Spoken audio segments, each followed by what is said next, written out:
Fala, renovados! Aqui é o Max e está começando mais um podcast Vida Renovada. Estamos aqui com mais um sermão e se você gosta e curte o nosso conteúdo, ative o sininho, não perca nenhuma notificação e fique por dentro. No ar...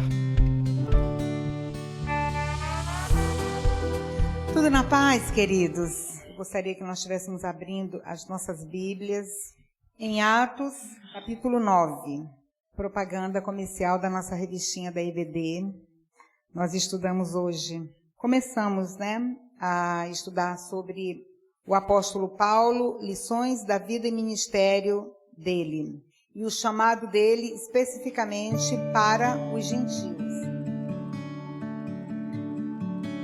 Quando eu estava preparando a lição de hoje, sobre o chamado de Paulo, sobre a identidade dele, sobre o propósito dele, me lembrei muito da mensagem, domingo passado, que o pastor esteve ministrando sobre a questão do propósito, a questão do chamado, a questão de você se situar naquilo que Deus tem para você, dentre outras coisas maravilhosas que foram ministradas nos nossos corações.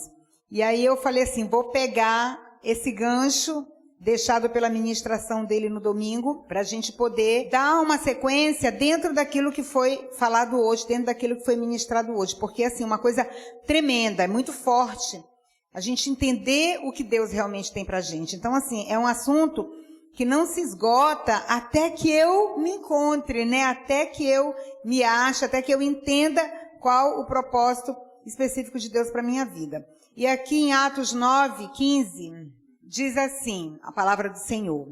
Mas o Senhor disse a Ananias, vá, este homem é meu instrumento escolhido para levar o meu nome perante os gentios e seus reis e perante todo o povo de Israel. O apóstolo Paulo, sobre o chamado dele e as cartas que ele fez, mas poucas coisas nós sabemos sobre ele mesmo, Pouca coisa nós sabemos sobre o seu nascimento, poucas coisas nós sabemos sobre a sua família, poucas coisas nós sabemos sobre as suas namoradas, sobre sua noiva. Será que ele tinha um temperamento muito difícil, gente, que mulher nenhuma dava conta? Namorava e falava, não, pelo amor de Deus, esse homem pavoroso não vai dar para continuar, não. Nós não sabemos muito da vida dele, Então eu achei muito interessante nós estarmos durante esse tempo discorrendo, vendo um pouco do que a história vem e fala, sobre isso. Tem sido muito bom. E aí eu faço a seguinte pergunta, para cada um de nós que está aqui nessa noite. Eu já descobri o meu, demorei também, como o pastor falou na semana passada. Demorei também, mas eu descobri e escrevi, porque às vezes você não consegue saber, qual o seu propósito específico. Então, assim, é muito importante a gente responder essas questões elementares, Às vezes a gente quer fazer um monte de coisa, mas assim, perguntas elementares a gente não consegue responder, do tipo, quem realmente eu sou? As mulheres, nós até trabalhamos isso no último encontro das Déboras, no último aniversário, comemoração do aniversário das Déboras, nós falamos sobre isso, Pensamos um pouco. Lá em Jeremias, a palavra do Senhor diz assim, eu bem sei os planos que tenho para vós. Então, Deus tem planos maravilhosos para nós. Mesmo se nós estamos numa situação de menos-valia, de autoestima lá embaixo, mesmo quando você não consegue reconhecer e valorizar, igual o pastor citou aqui na semana passada, da moça que disse, não, todo mundo diz que eu sou bonita, que eu sou inteligente, que eu sou capaz, e eu não consigo ver isso. Mesmo quando a gente está numa condição como essa, nós precisamos fazer essa pergunta e precisamos desenvolver a habilidade de responder e de escrevê-la, de passar para o papel, que isso ajuda, Quem sou eu, de onde eu venho, para onde eu vou e o que eu vou fazer, Então essas perguntas são perguntas assim elementares para a gente se situar, irmãos. E aí no livro de Romanos diz assim, Paulo, servo de Cristo Jesus, chamado para ser apóstolo, separado para o evangelho de Deus, o qual foi prometido por ele de antemão por meio dos seus profetas nas escrituras sagradas, acerca de seu filho, que, como homem, era descendente de Davi, que mediante o Espírito da Santidade foi declarado Filho de Deus com poder pela ressurreição dentre os mortos, Jesus Cristo, o Senhor. Por meio dele, por causa do seu nome, recebemos a graça e apostolado para chamar dentre todas as nações um povo para a obediência que vem pela fé. Ok. Então, aí ele descreve mais ou menos o seu chamado e qual era o objetivo e a função da vida dele, para que ele veio.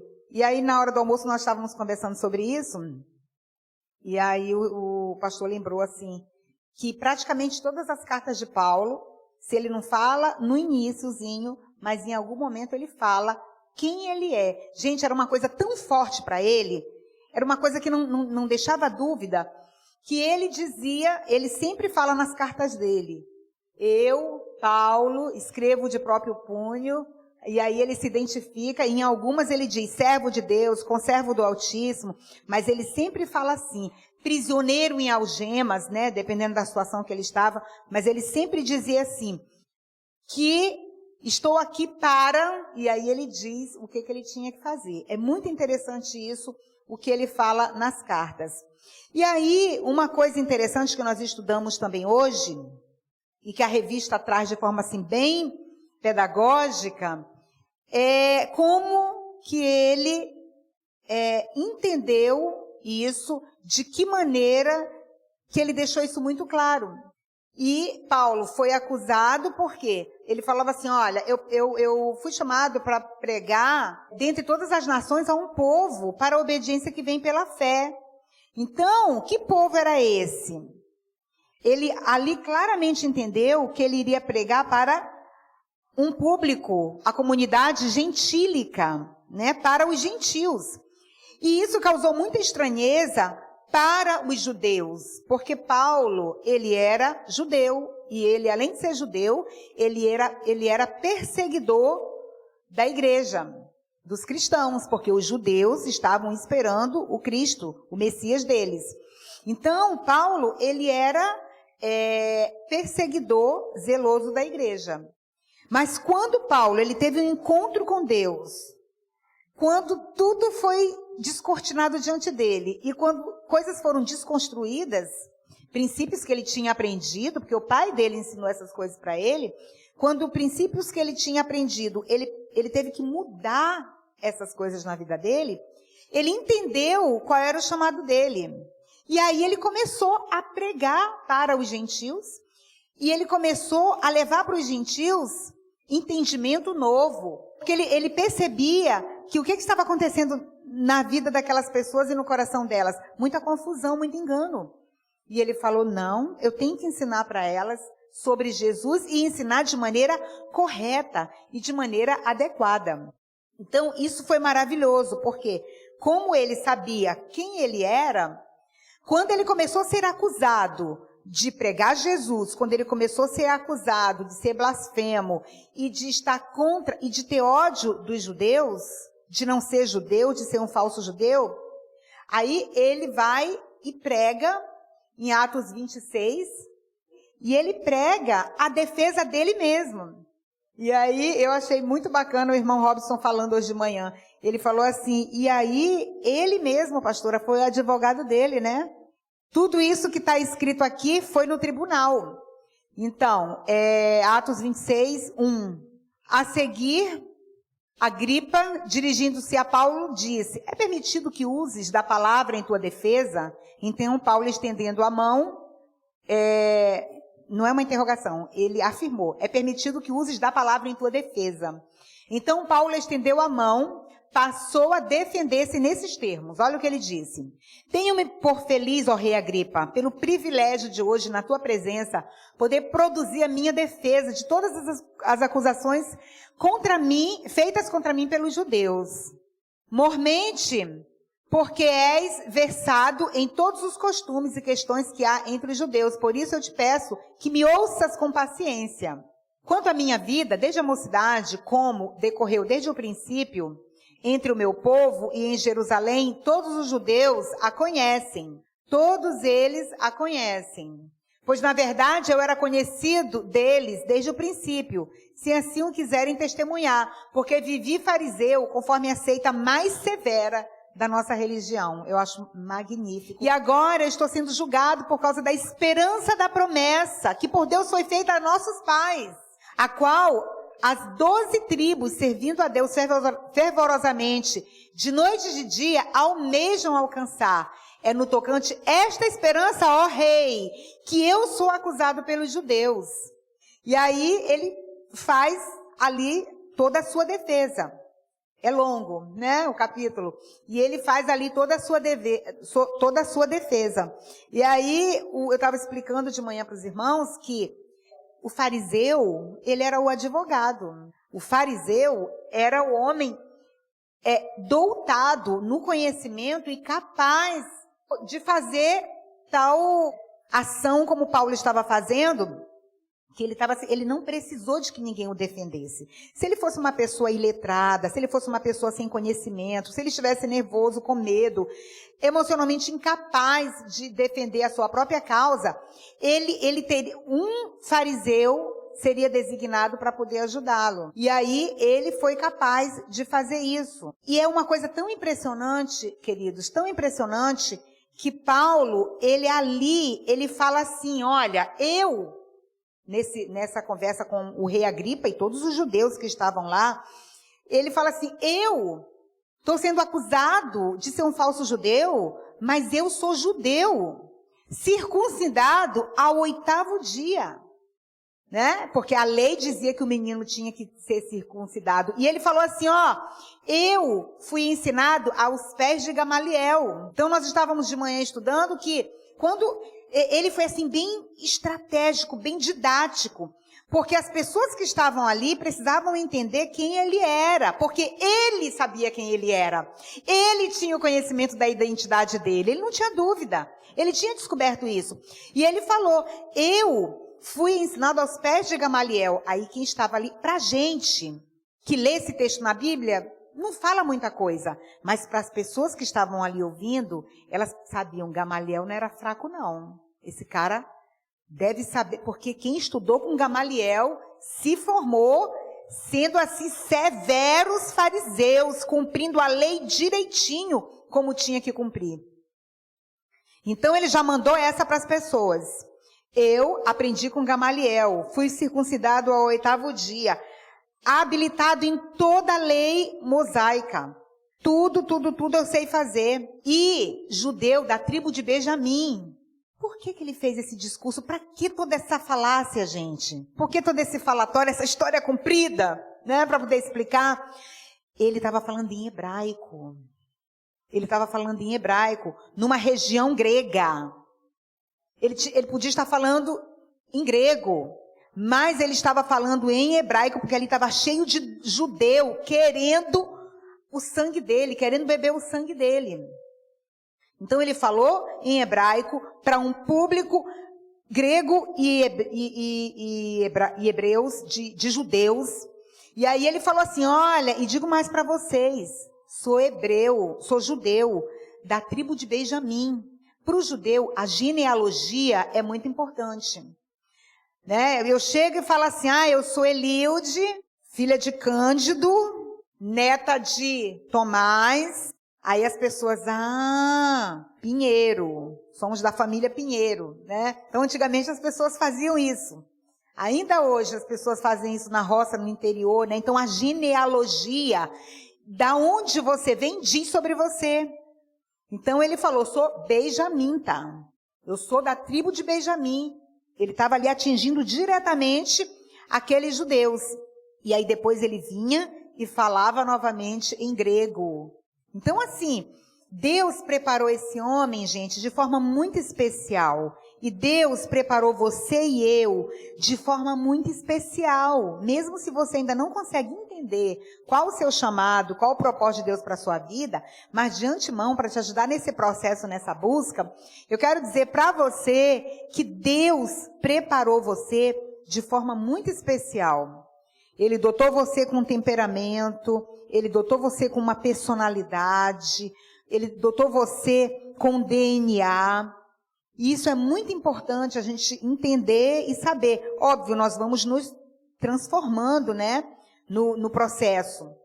Nós até estudamos hoje de manhã também que Paulo, com certeza, ele era um homem muito efusivo, um homem de temperamento muito forte, um homem ousado, destemido, ele era um homem intrépido. Então, assim, essas características são características que nas cartas dele a gente observa, e eu penso que ele era também um homem assim. Eu penso que ele era um homem assim. E Deus, ele precisava de uma pessoa como esta para poder alcançar os gentios, entrar nos palácios, entrar nas tribunas, nos lugares, e poder dar conta de falar com essas pessoas. Então, eu acho assim, muito interessante. Isso eu acho muito especial. E ele era um homem zeloso no que ele fazia, ele era focado. Por quê? Porque ele dizia assim, eu aprendi, né? Paulo, ele aprendeu com o pai dele, porque isso eram legados que eram passados de pais para filho. Então, com certeza, o pai dele ensinou ele a ser fariseu, o pai dele ensinou ele a ter esse zelo pelo judaísmo, e quando ele começou a perseguir os cristãos, ele fazia, irmãos, com singeleza de coração. Ele fazia sabendo o que ele estava fazendo. Ele tinha um propósito específico de exterminar os cristãos. E é muito interessante, porque nós estaremos estudando que Paulo, ele entendeu a origem dele, e por isso ele falou isso na sua defesa. Ele entendeu a geografia na qual ele estava inserido. Nós conversamos hoje de manhã que como que é interessante a gente entender aonde nós estamos, como é importante a gente entender a dinâmica do lugar onde nós estamos. Por exemplo, Paulo foi chamado para pregar o evangelho, para poder fazer viagens desbravadoras. E ele aproveitava, inclusive, a situação mercante da época, a forma como os espaços fluviais eram liberados, para poder ele aproveitar e fazer as viagens também.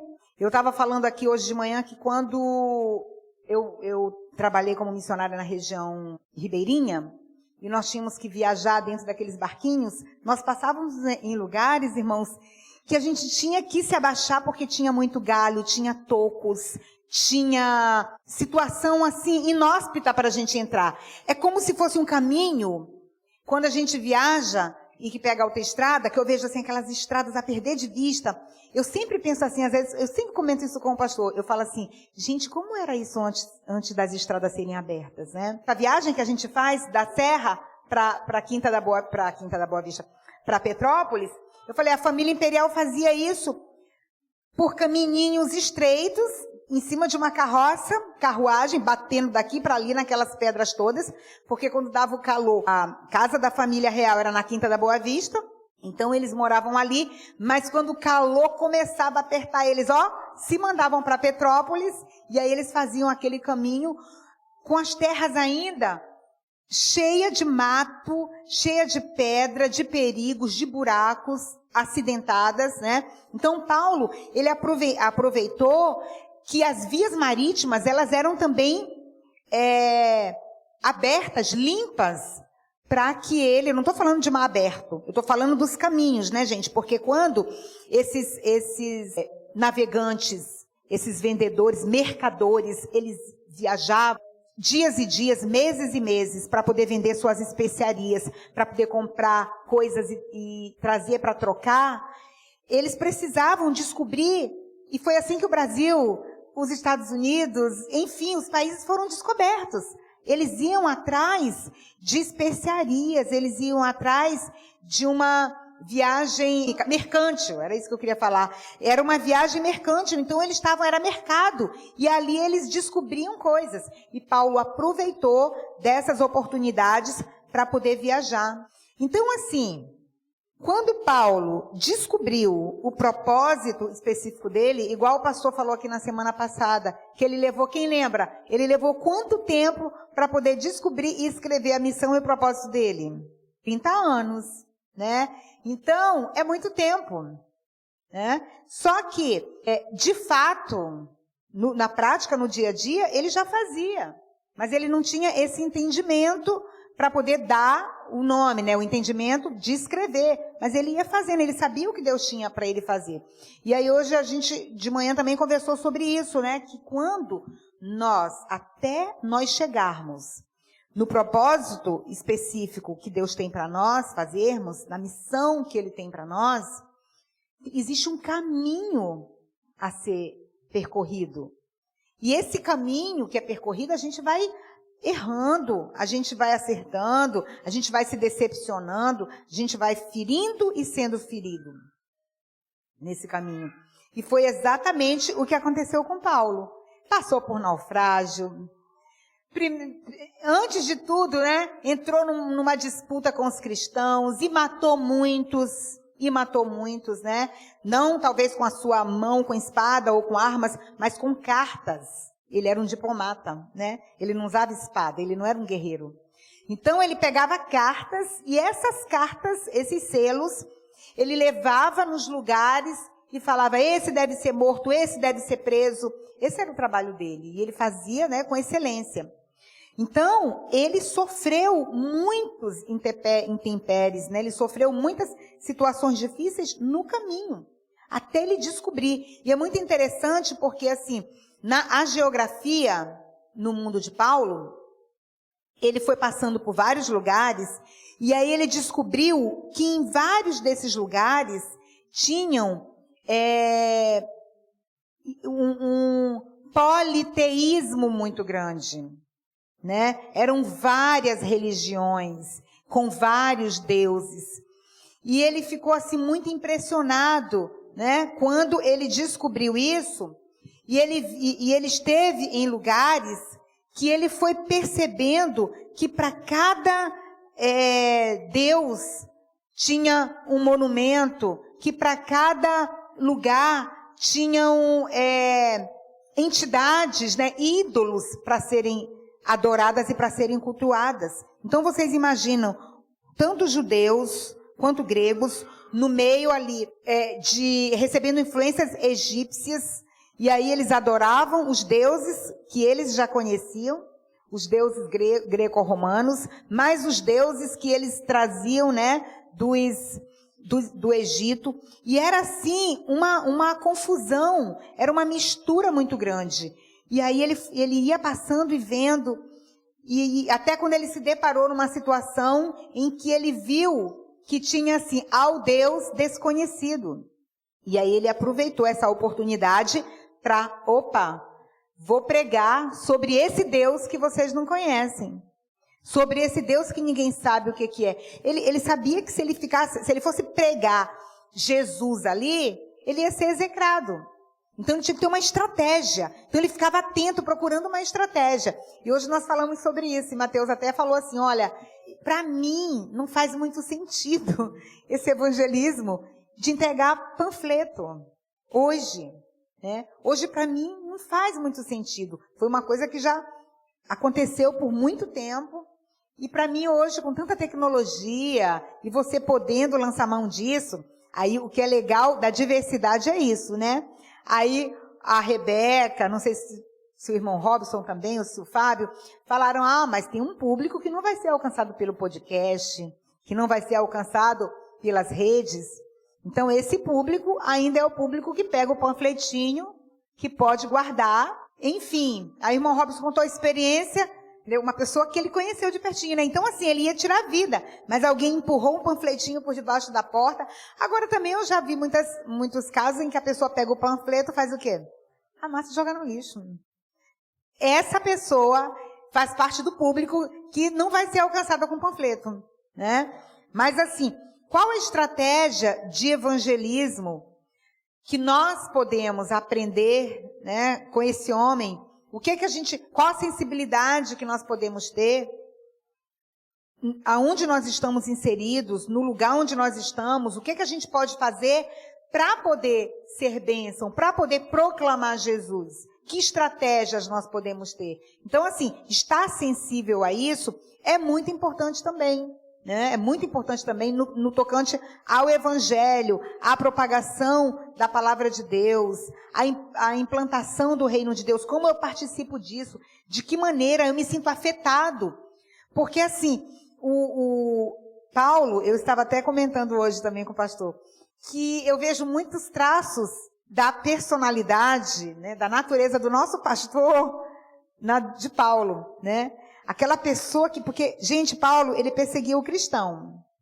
Mas, quando ele descobriu que não era para perseguir o cristão, e que tinha que evangelizar, salvar as pessoas, da mesma maneira, ele se virou e ele queria que as pessoas entendessem isso.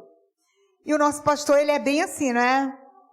Então, assim, se eu descobrir que a vida saudável é uma coisa que vai me salvar, eu quero que todo mundo entenda. O Vitor fez até um vídeo aí falando que vai processar o pastor e a igreja, porque esse negócio de vida saudável, ele está emagreceu e agora ele não tem mais roupa, né? Porque as roupas eram... Fez um vídeo e tudo, irmãos, uma afronta, mandou pra gente lá em casa, falando que agora ele tem que ser ressarcido, mostrou o guarda-roupa vazio lá, tá jogando pra ver, né? Então, assim, eu que estou casada há 27 anos, né, eu sei que ele é bem assim, né? Então, vamos lá, vamos fazer, não, é para fazer ar livre de madrugada, vamos todo mundo fazer ar livre de madrugada, e arrebatamento, Jesus vai voltar, todo mundo se prepara, porque Jesus está vindo, e Ele quer levar a gente com Ele, né? Então, assim, é você ter convicção do propósito que você vai fazer e ser entusiasta, independente do seu temperamento, gente, porque a gente pode falar assim, mas eu não tenho esse temperamento. Mas, assim, é nós desenvolvermos essa habilidade de sermos pessoas afetadas com aquilo que Deus compartilha conosco. Sermos pessoas afetadas, porque às vezes nós somos pessoas que fomos libertos das trevas para a maravilhosa luz, mas isso é uma coisa que parece que a gente não tem o desejo de compartilhar com as outras pessoas. E para isso você não precisa ficar ali blá, blá, blá, blá, falando no ouvido da pessoa. Ou pode, não sei, da estratégia que Deus vai te dar. Mas assim, a nossa vida precisa ser esse livro aberto, nós precisamos ser esse aroma, nós precisamos ser o bom perfume de Cristo, nós precisamos ser sal e luz aonde nós estivermos, porque nós somos pessoas afetadas. Afetadas pelo evangelho, afetados pela palavra transformadora, afetados pelo fato de que é importante a gente saber que nós não estamos aqui por acaso, que nós não somos uma máquina, mas que nós somos filhos e filhas de Deus, homens e mulheres, criaturas do Senhor para uma obra específica. O nosso Deus é um Deus de promessas, Ele é um Deus de propósitos, Ele é um Deus de aliança. E Ele quer que nós tenhamos que essa visão dentro de nós se amplie, para que a gente não fique todos os dias só ocupando um espaço no universo, no planeta, na nossa casa, na nossa empresa, na nossa comunidade, no nosso país, né? Então, assim, a gente ser afetados dessa tal maneira. Então, isso é uma coisa muito, muito importante. E uma coisa também muito importante da lição de hoje, que eu achei assim relevante para nós pensarmos hoje, é sobre a influência da filosofia nas nossas vidas, na nossa mente, no nosso coração. Às vezes a gente até repete coisas, eu acho bacana, eu mesmo cito vários teóricos, vários pesquisadores, vários cientistas dentro da minha área de trabalho, eu acho bacana, me influencia profissionalmente, mas eu preciso fazer uma separação até onde isso compromete o meu chamado, até onde isso compromete a minha visão de Cristo, até onde compromete a minha visão de reino. Então, Paulo, ele descobriu isso, né? Ele descobriu isso muito, e isso estava dentro da missão dele, porque Paulo, ele era poliglota, Paulo, ele era zeloso naquilo que ele tinha aprendido, mas quando, a caminho de Damasco, em busca de perseguir os cristãos, Paulo teve um encontro com Deus, a vida dele mudou de tal maneira que ele conseguiu perceber e entender que naquela confusão de religião que tinha e de deuses, havia muita mentira, muito engano, e que confundia as pessoas. E confundia até os judeus, né? Saulo, que ele ainda não tinha trocado o nome, respirando ainda ameaças e morte contra os discípulos do Senhor, dirigiu-se ao sumo sacerdote e lhe pediu cartas nas sinagogas de Damasco, a fim de que, caso achasse alguns que eram do caminho, assim homens como mulheres levassem para Jerusalém. Seguindo ele estrada fora, ao aproximar-se de Damasco, subitamente uma luz do céu brilhou ao seu redor. E caindo por terra, ouviu uma voz que lhe dizia: Saulo, Saulo, por que me persegues? E aí ele perguntou: quem és tu, Senhor? E a resposta foi: eu sou Jesus, a quem tu persegues. Mas levanta-te, entra na cidade onde te dirão o que te convém fazer. E aí nós estávamos conversando de manhã o seguinte, que esse homem forte de temperamento, destemido, inteligentíssimo, ele encontrava-se caído, ele encontrava-se sendo ali confrontado com uma nova visão, com uma nova realidade para ele. E ele precisava agora depender de outros. Olha como ele estava sendo moído. Ele estava dependendo. Vai, entra na cidade onde te dirão o que te convém fazer. Então, assim, é a pessoa ser totalmente desconstruída. Ser quebrada mesmo, moída, torcida.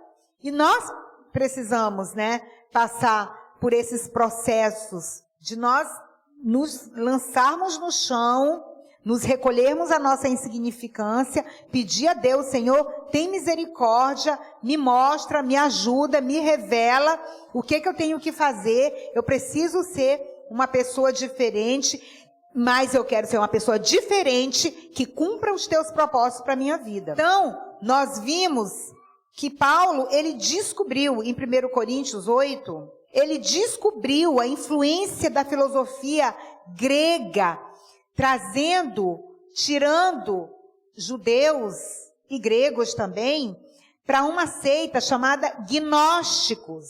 Os gnósticos, eles eram os gnósticos. O que era isso? A gente estudou também de manhã. 1 Coríntios 8:5. Porque ainda há também alguns que se chamam deuses, quer no céu ou sobre a terra, como há muitos deuses e muitos senhores. Todavia, para nós há um só Deus, o Pai de quem são todas as coisas e para quem existimos. E um só Senhor, Jesus Cristo, pelo qual são todas as coisas, e nós também para Ele.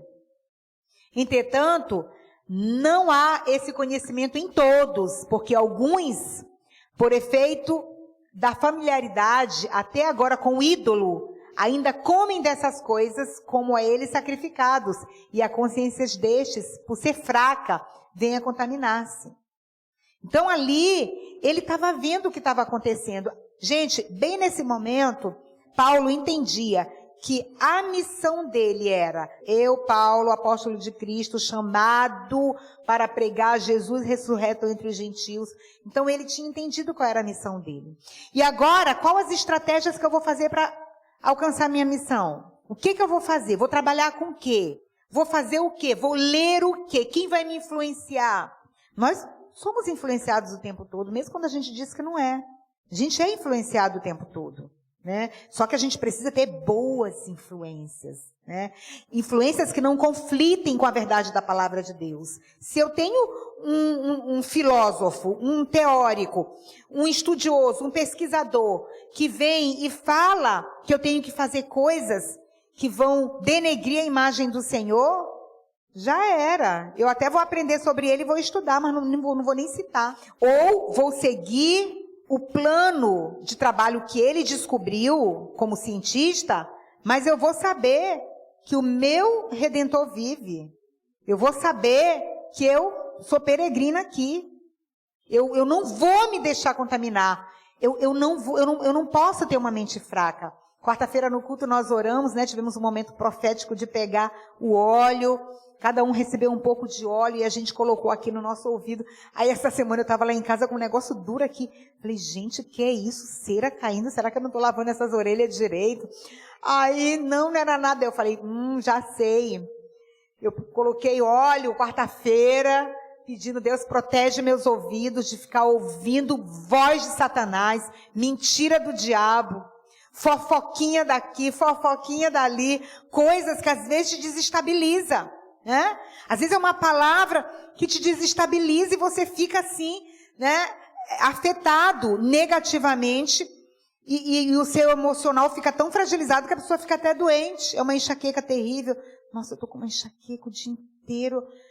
Tô com uma palpitação, minha perna tá pesada, tô com dor na coluna, minha cervical tá travada, né? Porque às vezes, as palavras que ficam entrando, coisas que a gente fica atemorizado, a mente da gente se enfraquece. Mas ele fala assim, por ser fraca, a mente fraca, tá ali, né? E a consciência desses são influenciadas porque tem a mente fraca. E tendo a mente fraca, eles veem a quê?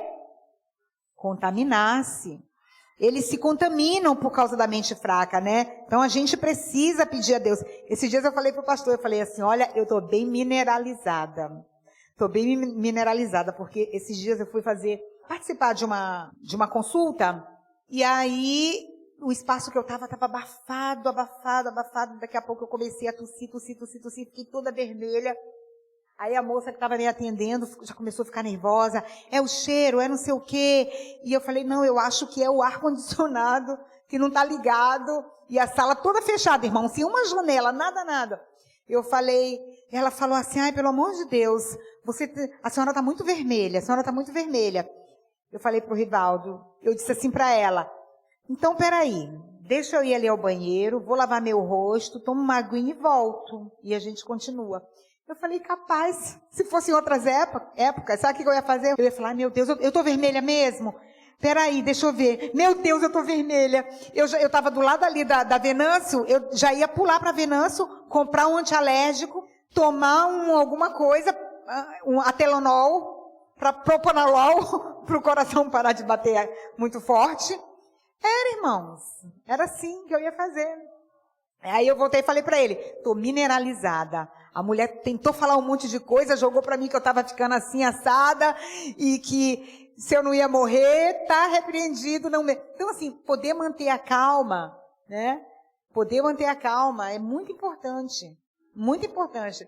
A Rebeca esses dias estava com uma dor terrível, e aí o Rivaldo falou, vou dar um tung nela. O tung, irmãos, eu não sei quem de vocês aqui já fez isso aqui com o pastor. Pensa num negócio que dói. É terrível, irmãos. Mas tira a dor como se fosse assim, arrancando com a mão. E aí ela tava, ai, tá doendo, não sei o quê. Aí o Rivaldo, eu vou dar um tung nela. Deita aí, senta aí. Aí ela sentou no sofá. Ai, não sei, peraí. Ai, meu Deus. Peraí, pai, deixa eu ver se eu quero. Falei, legal, e ele já pegou firme aqui na mão dela. A agulha já tava na mão, né? E aí na hora que ele deu, ela começou, ai, não sei o quê. Falei, desmineralizada. Se tivesse mineralizado, hein, Vitor? Se tivesse mineralizado, ia ficar com mais coragem, com mais força, para poder se submeter a aquele procedimento. Então, nós precisamos, irmãos, ter essa mineralização espiritual, né? Para a gente poder passar por esses intempéries, por essas situações difíceis, né? Quando Paulo entendeu o propósito de Deus para a vida dele, quando ele passou por naufrágio, ele foi picado por escorpião, coisas terríveis aconteceram, doenças terríveis, prisões pavorosas, mas ele sabia em quem ele tinha crido. Tudo ali dentro do propósito dele, né? Então nós precisamos pedir a Deus que Deus nos livre. E aí, quando essa seita dos gnósticos, espalhando mentiras terríveis, porque para os gnósticos era o seguinte, uma divindade maléfica, através do caos, ela criou o homem. E o homem, ele vai se purificando, né? Através do seu espírito, ele vai se limpando, se desviando daquelas coisas terríveis, daquela divindade maléfica que preparou tudo. E aí, quando eles mesmos fizeram confusão entre eles, os gnósticos, dentro dos gnósticos saíram os agnósticos, né? Então, os agnósticos que não acreditavam nos gnósticos, e aí os agnósticos vêm e trouxeram, né, a filosofia de que cada um de nós é um Deus, né? Dentro de cada um de nós tem um Deus. Então, assim, irmãos, Paulo, ele tinha condições de trazer cartas e epístolas para poder acabar com esses enganos. Por quê? Porque ele conhecia, ele entendia da influência da filosofia grega ali. E aí nós vimos também, dentre tantas coisas, estou só dando uma passada assim rápida, né? O mundo, o palco de mensagens de Paulo ao povo gentílico, né? Então, assim, como que Paulo entendeu a convocação que Deus fez para ele, né? Quando o Senhor convocou Paulo e o chamou pelas características de que ele precisava para disseminar o evangelho no mundo gentil, a cultura greco-romana que Paulo adquiriu dava para ele condições para isso. Então, ele havia adquirido através dos estudos, através de ali com Gamaliel, através de ali com seu pai, através de ali nos lugares por onde ele ia, por onde ele passava, né? Nós até vimos de manhã que nem todas as crianças, nem todos os meninos, menina não podia, nem todos os meninos podiam ser levados para estudarem com esses doutores da lei, com esses fariseus. Havia um custo para isso, né? E Deus permitiu que Paulo pudesse passar por toda essa situação, ter todo esse conhecimento para poder ele ser influente, para ele poder fazer diferença aonde Deus colocou ele. Uma coisa ele tinha certeza, que ele não tinha sido chamado para pregar para judeu. Ele tinha sido chamado para pregar para o perdido, para o gentil, aquele que não estava dentro da visão que os judeus aprendiam e que nós lemos lá em João, quando diz, ele veio para os que eram seus, né? Lá em João 1:8. Ele veio, o evangelho, não as cartas. Ele veio para os que eram seus, mas os seus não o receberam. Mas a todos quanto receberam, deu-lhes o poder de serem feitos filhos de Deus. Então, assim, Paulo, ele tinha um compromisso com aqueles que não eram judeus, sem se contaminar. Então, esse é o nosso grande desafio, irmãos. De manhã também eu compartilhei que chegou até a mim uma carta, que era uma carta que a ONU escreveu. Aí eu falei, se é fake, se não é fake, eu não tive tempo de averiguar. Uma carta que a ONU, a Organização das Nações Unidas, fez, dizendo que eles repudiavam os cristãos por conta do posicionamento dos cristãos contra a ideologia de gênero, contra os direitos humanos, contra, trazendo um discurso de ódio, que os cristãos incitados pela Bíblia estão sempre produzindo um discurso de ódio. Então, eles repudiavam. Eu falei, gente, não sei se isso é verdade, ainda não averiguei. Mas se for realmente, nós estamos caminhando para os dias finais. E não foi isso que a Bíblia disse que aconteceria? Então, assim, às vezes, a gente tem que ter esse feeling, sabe? A gente tem que ter esse discernimento, esse olhar, essa pegada. A gente tem que ter. Porque todos nós que estamos aqui, todos nós aqui, nós convivemos com pessoas crentes e não crentes. A gente convive com pessoas que acreditam e que não acreditam. E aí a gente precisa ter esse posicionamento. Você não precisa ser agressivo, você não precisa ter... lógico que aí vai dentro do seu temperamento, mas assim, você precisa se posicionar. Você precisa se posicionar. Outro dia eu estava conversando com um jovem crente, um menino crente, jovem crente. E aí ele falando assim, eu já estou cansado dessa história dos crentes dizerem, eu respeito os gays, eu respeito os gays, eu respeito. Respeita, mas não faz nada. A gente tem que fazer alguma coisa porque eles são uma minoria que precisam do nosso cuidado e da nossa atenção. Eu falei assim para ele, mas quem te disse que para eu respeitar eu tenho que fazer alguma coisa? Quando eu digo que eu respeito, eu não vou militar por eles. Eu não vou pegar uma bandeira LGBT, que mais não sei o que agora é mais assim. E aí eu não vou pegar a bandeira e vou militar Por que eu respeito? Não, porque eu respeito, eu não vou ter um discurso de ódio para eles, eu não vou incitar a morte deles, eu não vou desejar, eu não vou praguejar, eu não vou impedir de tocar na mão dele, de apertar a mão dele caso seja necessário. É esse que vai ser meu comportamento. Eu vou respeitar a escolha que ele fez. Agora, ele tem que respeitar a minha escolha de não querer fazer parte do movimento. Então, quer dizer, é respeito e direito só quando eu preciso respeitar as minorias? Não, entendeu? Então, assim, é eu saber me posicionar e eu não fico gastando saliva, entendeu? Então, assim, a gente precisa saber como se posicionar. E esse, gente, é o grande desafio e o pulo do gato para nós cristãos. É você estar com uma pessoa que você sabe que ela adora falar palavrão. Mas você tem que ter cuidado para daqui a pouco você não estar xingando também igual ela. É a pessoa rir de pornografia, de coisas obscenas, de coisas terríveis. A pessoa falar e rir, e ela falar, você escutar e não rir também. Porque se você está rindo também, aplaudindo, você está sendo conivente. E você não precisa ser um crente chato para ficar fazendo discurso para a pessoa. Você só lembra que nós temos que ser apenas o bom perfume de Cristo? A pessoa vai sentir o cheiro de que você não gostou daquilo, né? Então, assim, esse é o nosso desafio, né? O nosso desafio é a gente entender quem nós somos. Isso, gente, dentro de uma comunidade de fé como essa que nós estamos, mas isso dentro também da nossa profissão, do nosso trabalho, da nossa casa, né? Da nossa família, entender por que a gente é assim e por que a gente tem que fazer diferente. Porque às vezes a família também não entende quando você quer quebrar com o sistema familiar. O sistema familiar diz que todo mundo tem que ficar ali junto. Ninguém pode sair dali, ninguém pode arredar o pé. Aí no dia que você quebra com esse sistema e você diz, não, desculpa família, eu amo muito vocês, mas eu quero alçar outros voos. Eu quero fazer uma coisa diferente. Ah, mas na nossa família nunca dirigiu caminhão, todo mundo só dirigiu carro. Mas eu vou dirigir caminhão.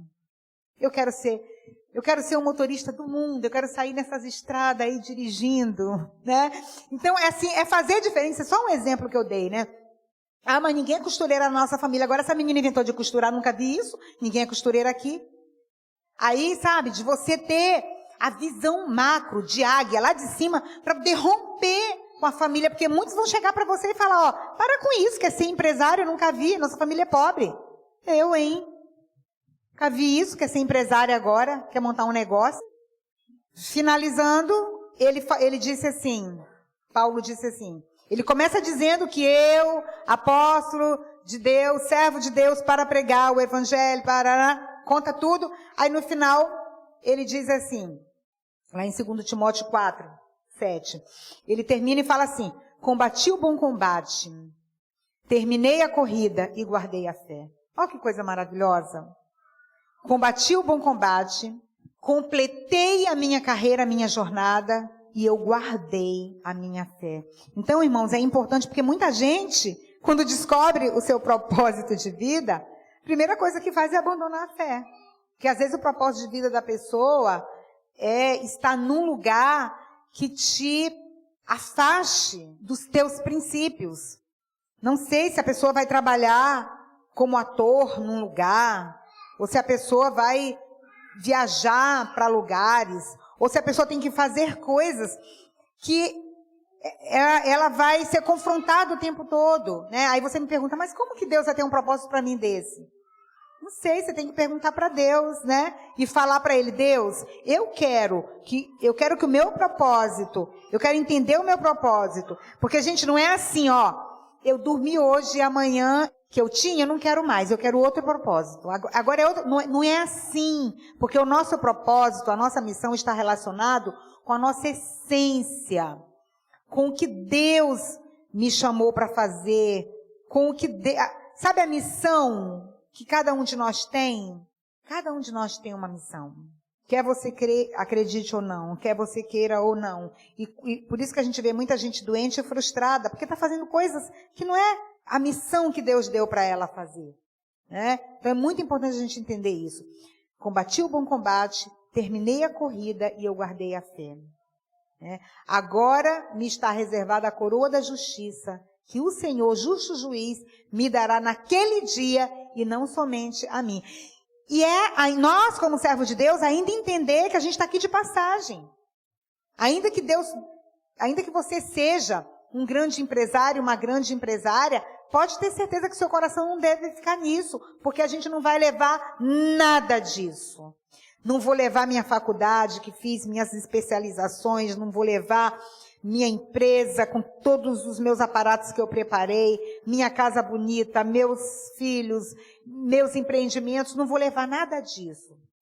Mas eu preciso ser uma pessoa que constrói, que ousa, que tem desafios, que tem sonhos. Eu preciso ser uma pessoa assim, irmãos. Nós precisamos ser uma pessoa assim, que se autodesafia todos os dias, que se anima para poder fazer as coisas. Sabendo que o nosso coração não deve ficar apegado nisso. Amém? Então, que nós tenhamos a compreensão do que a gente precisa fazer na caminhada, no caminho, até chegar na concretização do nosso propósito. E quando a gente descobre isso, é maravilhoso. Quando a gente descobre isso, é libertador. Amém? Este podcast foi editado pela equipe multimídia da Igreja Cristã Vida Renovada.